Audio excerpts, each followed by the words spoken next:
Hello everyone.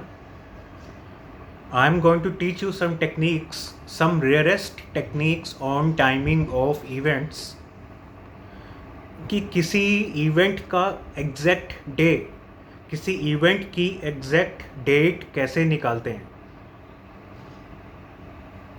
ये techniques आपको YouTube पे नहीं मिलेंगी और वैसे भी मिलना मुश्किल है। सो फर्स्ट टेक्निक इज़, जैसे आपका कोई रनिंग ईयर है, लाइक 22वां साल चल रहा है आपका।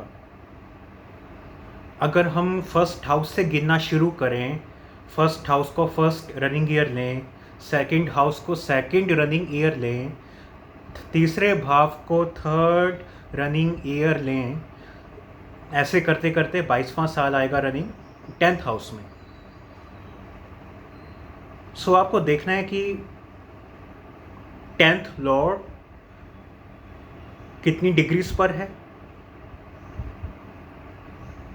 और 10th हाउस को कौन कौन से प्लैनेट्स देख रहे हैं, 10th हाउस में कौन कौन से प्लैनेट्स बैठे हैं और 10th लॉर्ड के साथ कौन बैठा है और 10th लॉर्ड को कौन देख रहा है। आपने सबकी डिग्रीज लेनी है।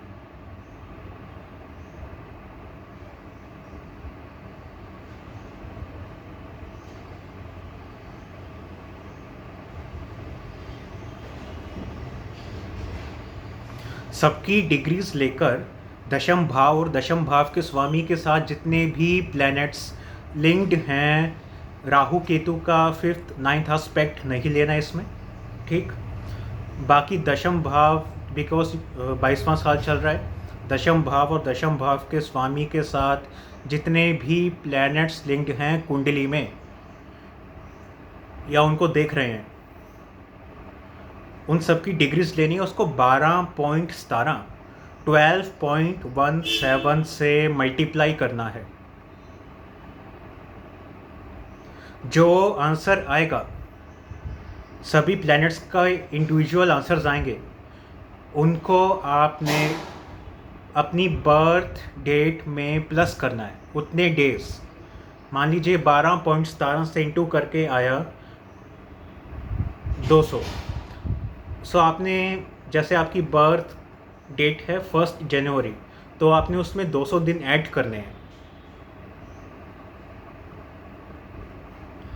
जिस दिन भी वो डेट फॉल करेगी 200 दिन ऐड करने के बाद, उस दिन आपकी लाइफ में कोई मेजर इवेंट होगा। ओके। सो आपको रनिंग ईयर का हाउस देखना है, ऑलराइट। हाउस लॉर्ड को देखना है, लिंक्ड प्लैनेट्स देखने हैं, लिंक्ड प्लैनेट्स के डिग्रीज देखनी है, उसको 12.17 से इंटू करना है एंड आपकी significant dates of the year आ जाएंगी।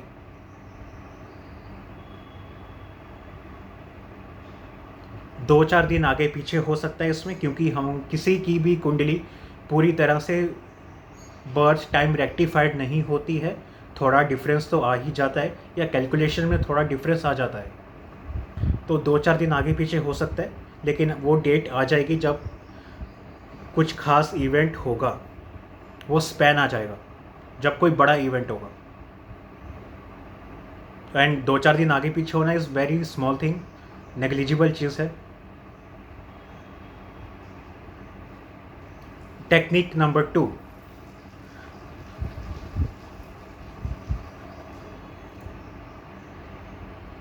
जब भी कोई इवेंट हो रहा होता है, जिस दिन वो मेजर इवेंट होता है, उस दिन आपकी slow moving planets Rahu Ketu Jupiter Saturn की डिग्रीज कुंडली के राहु केतु जुपिटर सैटर्न की डिग्रीज से मिल रहे होते हैं। इन चारों प्लैनेट्स की, ट्रांजिटिंग प्लैनेट्स की डिग्रीज किसी भी चारों स्लो मूविंग नेटल प्लैनेट्स की डिग्रीज से मैच करेंगे।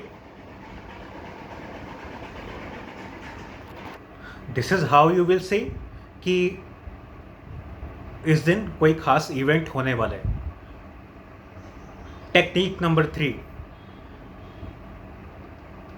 चारों स्लो मूविंग प्लैनेट्स की ट्रांजिट में जो डिग्रीज होंगी, मैंने बताया था टेक्निक नंबर 2 में, वो natal planets, slow moving planets की डिग्रीज से कोइंसाइड करेंगे।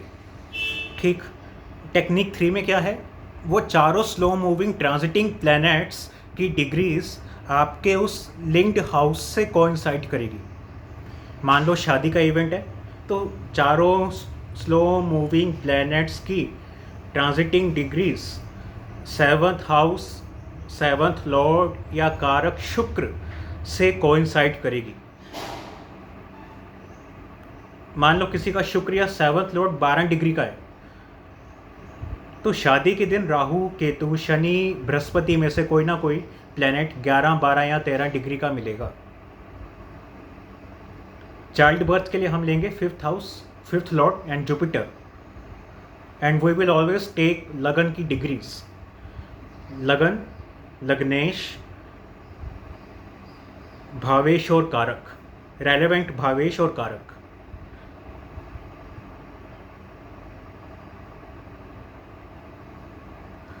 टेक्निक नंबर 4,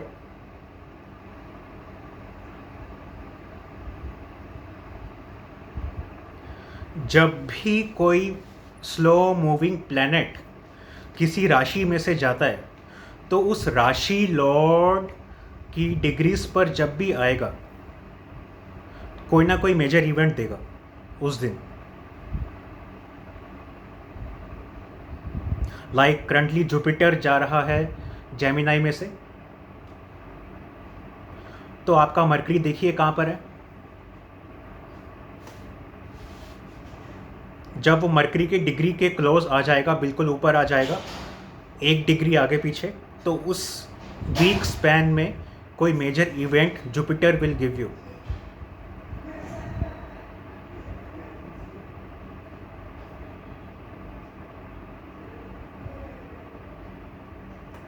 टेक्निक नंबर 5, जैसे हमने चाइल्ड बर्थ का देखना है सपोज,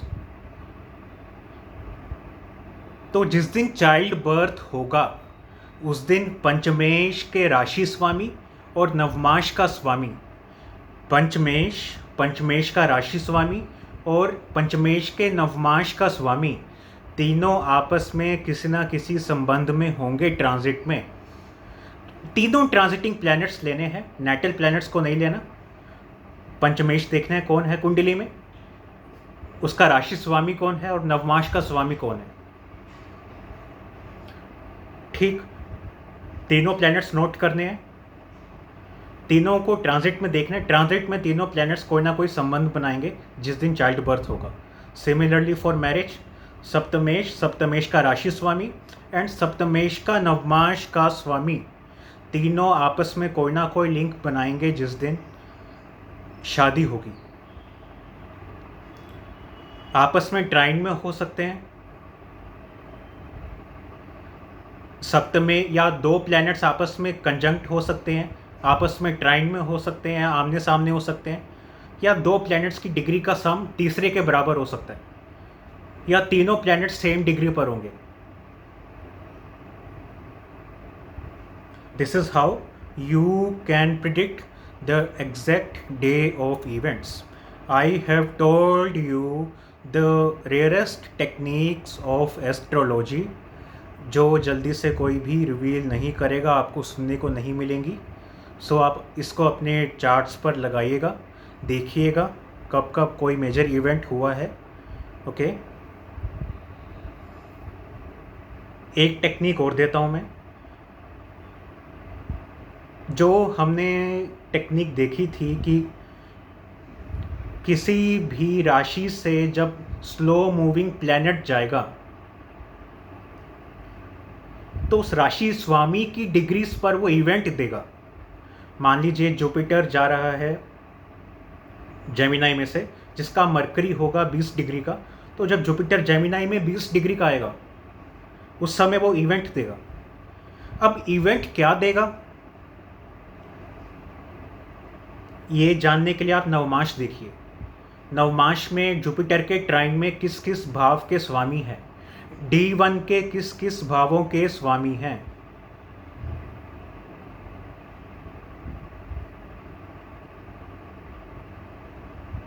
ओके, उन भावों से लिंक्ड या वो प्लैनेट्स जो जो कारक सिग्निफाई करते हैं, जिस जिसके सिग्निफिकेटर हैं वो प्लैनेट्स, उससे लिंक्ड इवेंट होगा.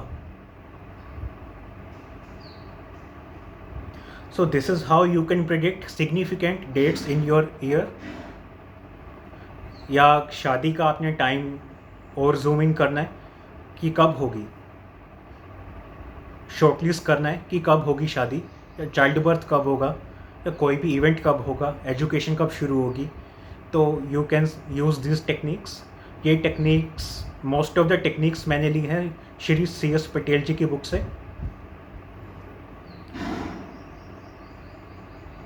These techniques work 100%, इसमें कोई भी शक नहीं है. ठीक है, अगर आप अपने चार्ट्स पर ये टेक्निक्स लगाइएगा, अगर आपके चार्ट्स पर ये टेक्निक्स नहीं लग रही, सो या आपकी BTR में कोई प्रॉब्लम है, चार्ट का टाइम सही नहीं है, या आपको ये टेक्निक्स लगानी नहीं आ रही. Because these techniques work 100%. I always work on 100% working techniques. So this is all for today. आप अपने चार्ट्स पर लगाइएगा और बताइएगा कि किसके चार्ट्स पर नहीं लग रही.